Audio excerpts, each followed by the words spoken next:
DPRK and ROK getting down to some serious friendly basketball matches in Pyongyang. Will sports diplomacy work where previous international efforts have failed? And as Germany steps back from the brink of a political crisis over migrants, what has been the political fallout across Europe? Welcome to The Point, live from Beijing. I'm Li Xin.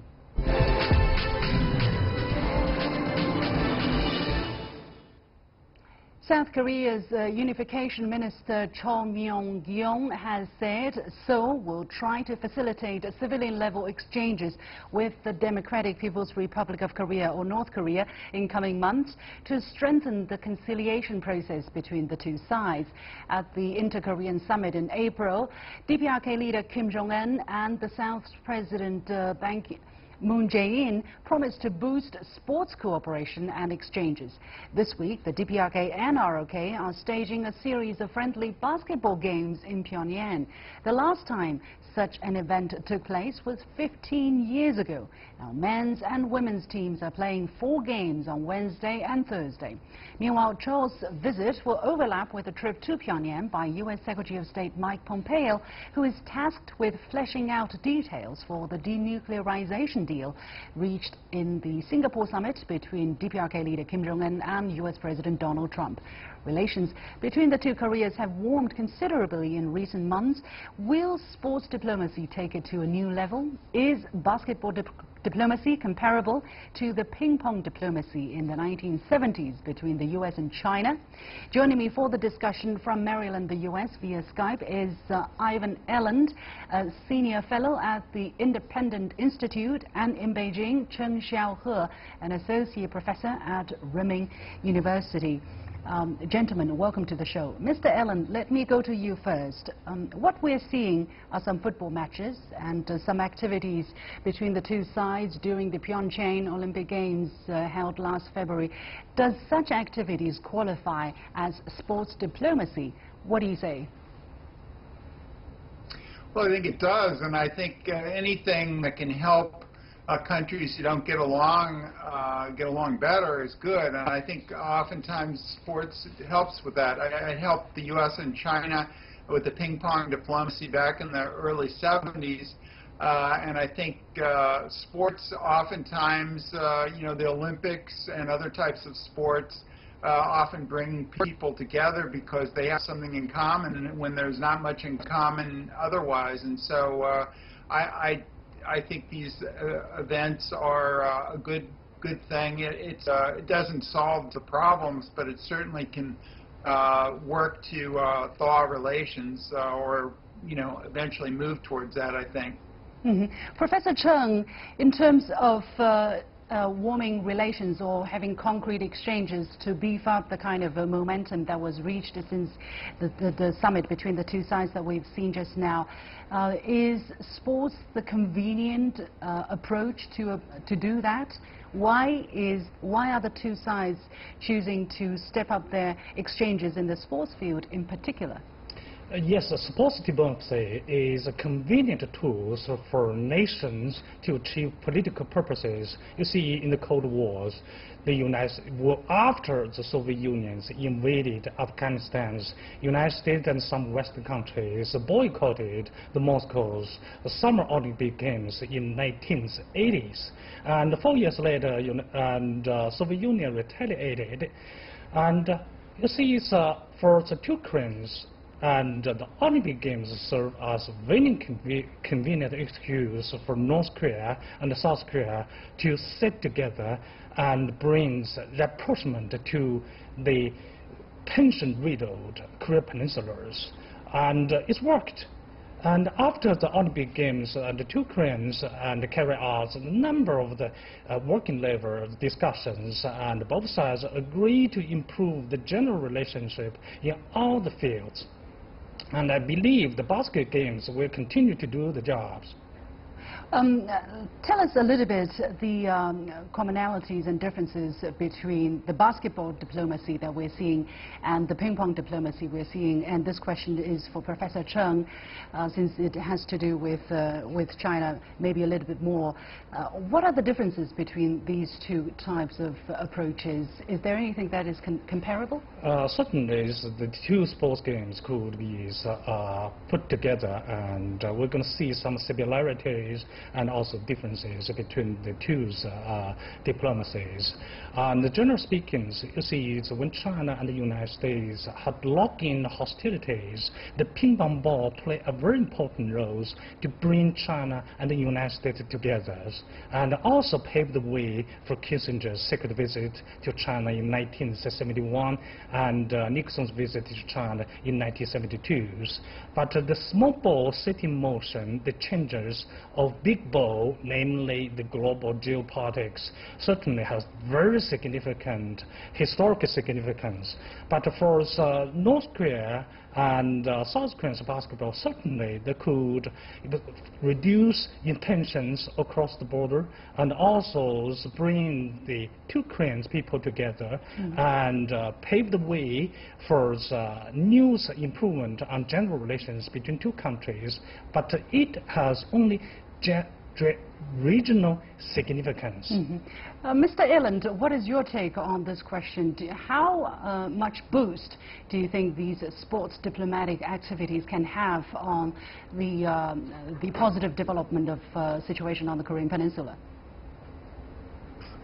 Well, I think that it could be very positive for North and South Korea, and they can develop their own relationship apart from the U.S.-North Korean relationship, and so I think that's valuable. And also, it doesn't really solve the problem of whether North Korea will give up its nuclear weapons and missiles, which I don't think they will, because I think they need them for deterrence and other purposes. But certainly, if you can reduce tensions, even if it doesn't result in complete nuclear and missile disarmament by North Korea, certainly a level of relations that's better, even among countries that have nuclear weapons, is good, because this happened during the Cold War, when the U.S. and the Soviet Union had bad overall relations. Whenever there came to be a nuclear accident or exercise or something, like in the 1983, the two sides almost went to war over a NATO exercise, because general relations between the two countries were really bad. But if they're really good, like in the 90s between Russia and the U.S., there was a Norwegian rocket that went off that was was picked up by the Russians. They thought there was a nuclear attack, but then they said, well, but the general state of relations between Russia and the U.S. is good, so why would they be launching a rocket? So anytime there's nuclear weapons involved, in the U.S. and North Korea both have nuclear weapons, any sort of thaw, even between South Korea and North Korea, and a general thaw between the U.S. and North Korea, is very valuable because the sides are less suspicious of each other. So these sports exchanges do help the general, take the general level of temperature down. It doesn't, like I say, it doesn't solve the problems, but maybe it will help even if nuclear weapons are retained by North Korea. It is also interesting, the timing of these games basically overlapping with the third trip to the DPRK by U.S. Secretary of State Mike Pompeo. At the same time, we're also seeing reports on some international media showing satellite images alleging that the DPRK is expanding its nuclear plant. Aside from the sports diplomacy issue, Professor Cheng, what exactly is happening concerning these missile plants? Do we know? Can we say for sure that the DPRK is building further their missile capabilities? We're not quite sure about whether or not North Korea has increased its nuclear and missiles activities on its territories. It's needed to the independent confirmations, but nonetheless, I believe it serves the North Korea's national interest for this country to honor its oral and written commitment to complete denuclearizations. And Pompeo's, you see, is, after tomorrow's Pompeo will visit North Korea, and I believe he could acquire the confirmations from the North Korea side. And also, I believe North Korea has the determinations to pursue complete denuclearizations of the Korean peninsulas, and the high-level negotiations between the United States and North Korea, I believe, will produce some things we may witness we waited for a long time for examples on the exact actions on denuclearizations of the Korean Peninsula, and also the ICBM, probably the diplomatic relationship between the United States and North Korea. Mr. Eland, what is your possible explanation, or can you connect the dots here? On the one hand, the DPRK leader has expressed its intention, its resolve to push forward the denuclearization of the Korean Peninsula, and on the other hand, there are these images alleging that the DPRK is expanding its missile plant. Do you understand the situation? Well, it is hard to say what's going on exactly, but I think if they are increasing their missile capabilities while these negotiations are going on, that can be interpreted on the other side, in the U.S. side, as bad faith. They should be at least freezing what they're doing during this sort of negotiation period. However, that said, we don't really know what was agreed to in this meeting, because the President of the United States has said that the North Korean threat is gone, nuclear and missile threat, and it's not, and that's just not true. And therefore, North Korea may not be violating any agreement by doing this, but it's probably ill-advised if they're increasing their missile program, because I think that's sort of maybe a sign of bad faith. But we'll have to see how it plays out, and the negotiations aren't over with. And as you mentioned, Pompeo is going there again, and I think there's probably going to be more summits between Kim Jong-un and Donald Trump, and I think that's a good idea. So maybe, this is very unorthodox from a diplomatic point of view, but then again, orthodox diplomacy hasn't worked in the past, so I think it's worth giving a chance to see what happens. Yeah. Finally, one minute left. Professor Cheng, what are the chances you think Mr. Pompeo is able to bring home, after his trip to Pyongyang, some kind of a timetable of the steps forward in denuclearization? I think the time to explore each other's real intentions was over. It's a time for North Korea, for the United States, to take concrete actions on the major issues, nuclear issues, missile issues, and diplomatic issues. And last time in Singapore, I believe the United States has made very important unilateral concessions, and I think it is the time for North Korea to reciprocate this time. Okay, we are going to leave it there. Many thanks to my two guests, Ivan Eland, a senior fellow at the Independent Institute, joining us from Maryland, and Cheng Xiaohe, an associate professor at Renmin University. You have been watching The Point with me, Liu Xin. We'll take a short break, and when we come back, I'll be asking if the doom and gloom merchants who are talking about the beginning of the end of the European Union might just have a point. Don't go away. Welcome back to The Point. After a political standoff, German Chancellor Angela Merkel reached an agreement with her interior minister over the country's migration policy. Horst Seehofer had threatened to break up her 4-month-old coalition government because the Chancellor would not refuse entry to migrants who have asylum claims pending in other EU countries. Seehofer is the leader of Bavaria's Christian Social Union, a sister party to Merkel's Christian Democrats. According to the agreement, Merkel will tighten controls at the Austrian border to stop people who have applied for asylum in other EU countries from entering Germany, and transit centres will be set up to hold them until they could be sent back. But how damaging to Germany and to the EU as a whole has been this row? Has it highlighted the different uncompromising positions of countries across the EU, and what room, if any, is there for compromise? I'm joined by Fraser Cameron, a senior advisor at the European Policy Centre in Brussels, and Professor Cui Hongjian, director of the Department of European Studies at the China Institute of International Studies. Gentlemen, welcome to the show. Mr. Cameron, let me go to you first. Could you please explain to us what had been the main sticking point between the two coalition partners that have come so close to causing the government to collapse? Well, essentially, the Bavarian Christian Social Union is facing a threat from the right-wing Alternative for Deutschland, AfD, in the October regional elections.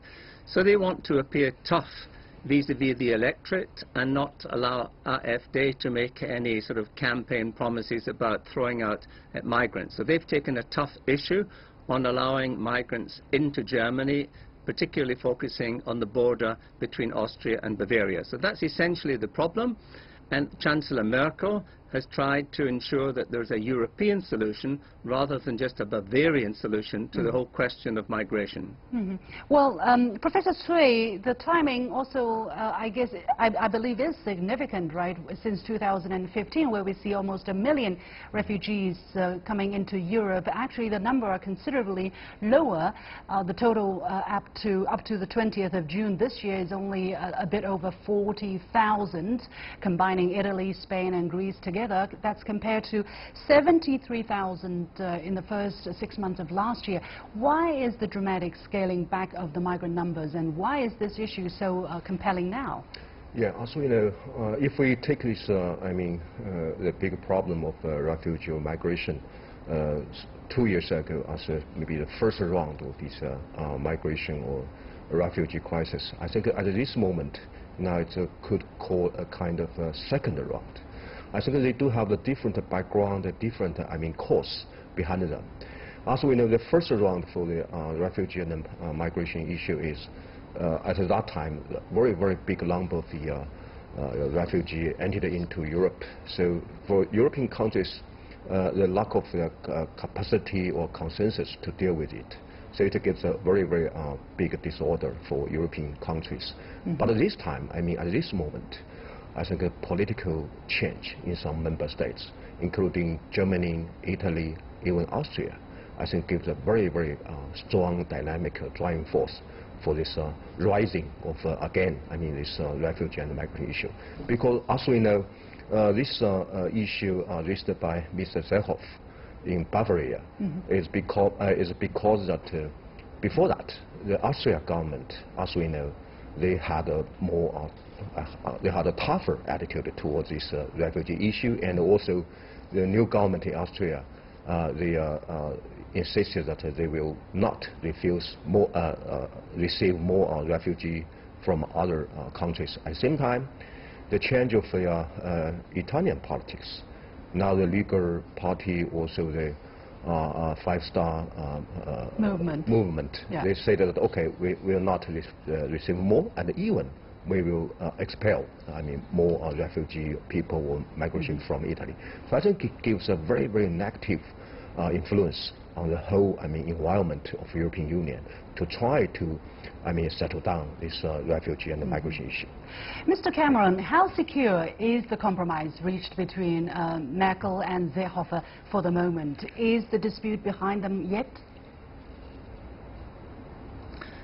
Well, it's a short-term solution. Nobody thinks this is going to hold for very long, but essentially it's to get through the next few months until after the elections in Bavaria, also to try and reach a better understanding with some other countries like Italy and Austria to ensure there's more of an EU-wide solution to the migration issue. It's certainly come down hugely in terms of numbers, but politically it is still important because some countries, including Italy, feel that they are taking a far higher proportion of refugees than others, and that's why we must try and find a solution at the European level. And Mr. Merkel stayed up with EU leaders until dawn on Friday to clinch a new deal on migrants, where some 40 EU countries are said to have agreed to set up so-called controlled centers to hold migrants while their cases are being processed in the country they first set foot on. But some countries immediately denied such a deal, including Austria, the Czech Republic, Hungary and Poland. So, Professor Cui, is the deal that was supposed to be reached between Merkel and some of her European counterparts, is that deal meaningful at all, or was this just what she needed to survive a domestic political crisis? I think it depends on which kind of use it could take, from this deal. I think now for Chancellor Merkel and for her effort to calm down Mr. Xiaohe, yes, it's meaningful, because anyway, the Chancellor Merkel could bring this deal back to Germany to get some more, conditions of negotiating with Mr. Xiaohe. But of course, if we look at this long trend of this solution for refugee or migration issue in European Union, I find that very, very, limited meaning from this deal, because as we know, they just showcase of how big of the gap between different member states, as frontier countries like Italy, Greece, and also as some other Central and Eastern European countries, as just as a transfer route, and also there's some mandate destinations country like Germany and Nordic countries. So how big of the gap, I think it shows just from it here. Right. Well, as you mentioned, migration is probably Europe's most divisive issue at this moment. The numbers say more than 600,000 migrants have come on shore in Italy alone since 2014, and its reception centers and those in Greece are overcrowded and generally in horrid condition. And it's quite apparent that the Dublin regulation, which stipulates that the country where a migrant first arrives has to process his or her asylum claim, and that remains a thorny issue, right, dividing the EU. So, Mr. Cameron, what room, if any, for compromise is there? Well, I don't think there is likely to be a change in the Dublin regulations anytime soon. But I think rationally there should be, because it is simply unfair to expect that countries along the Mediterranean, including Greece, Italy, Spain, take the largest proportion of migrants without other EU countries doing their fair bit. So in the medium term, there has to be a European solution. In the short term, because of the domestic political situation in some countries, it's going to be very difficult to agree that. So essentially what we achieved last week was a holding operation to establish these transit centers, literally for a few months until we get through until the Bavarian election. So essentially it was an internal German problem, but it does of course have repercussions for many other countries in the EU. Longer term, we do have to change the Dublin regulations. Mm-hmm.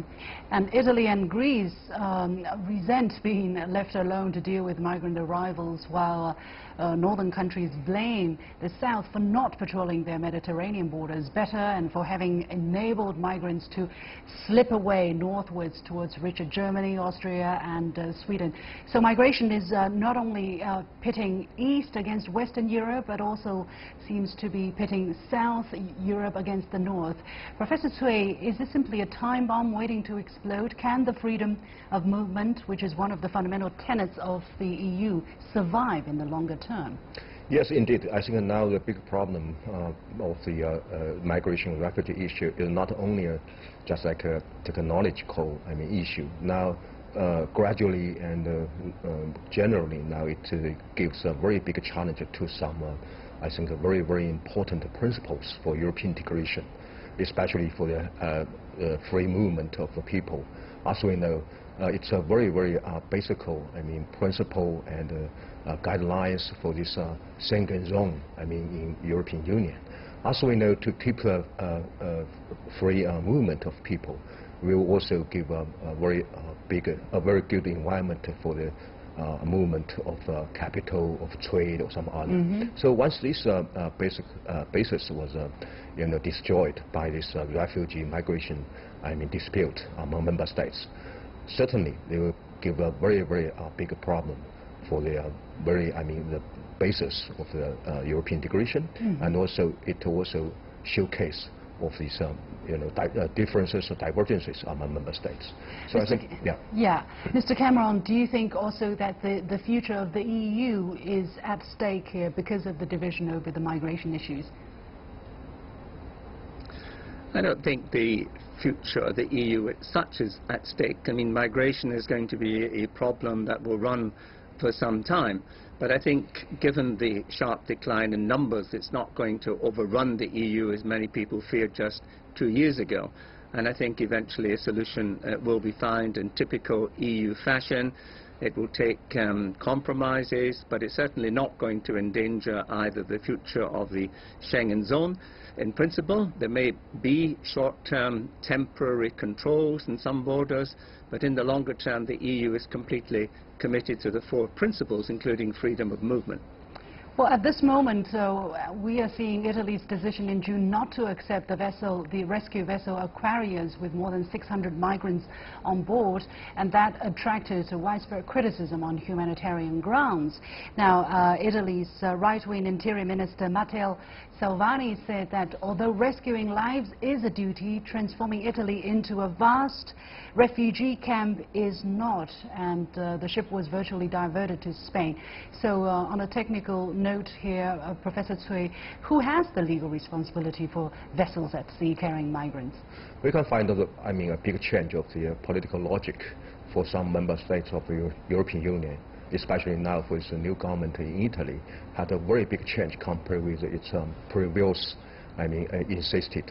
As we know, 2 or 3 years ago, at that time, the Italian government did a lot job to help this settlement of refugee migration issue in Europe, and even they do a lot of effort to rescue some victims when those people come from North Africa to Europe. But at this moment, as we know, the so-called anti-establishment parties, they take the power from government. Now they try to change the logic from humanitarian assistance to a very, realistic national interests. Just like Mr. Salvini also emphasized that there should be the priority change. Maybe at the past, the humanitarian European Union and Italy, but now at this moment should be Italy first. And then once we can have some capability, we can do something. Otherwise, we should not shoulder more and more burden, even from outside or even from inside, from other member states of the European Union. I think that's a very, very big problem now for the recent rise of the refugee migration issue because of political logic. Okay, we have to leave it there. Many thanks to my 2 guests, Fraser Cameron, the Senior Advisor at the European Policy Center in Brussels, and Professor Cui Hongjian, Director of the Department of European Studies at the China Institute of International Studies. And that's it for this edition of The Point.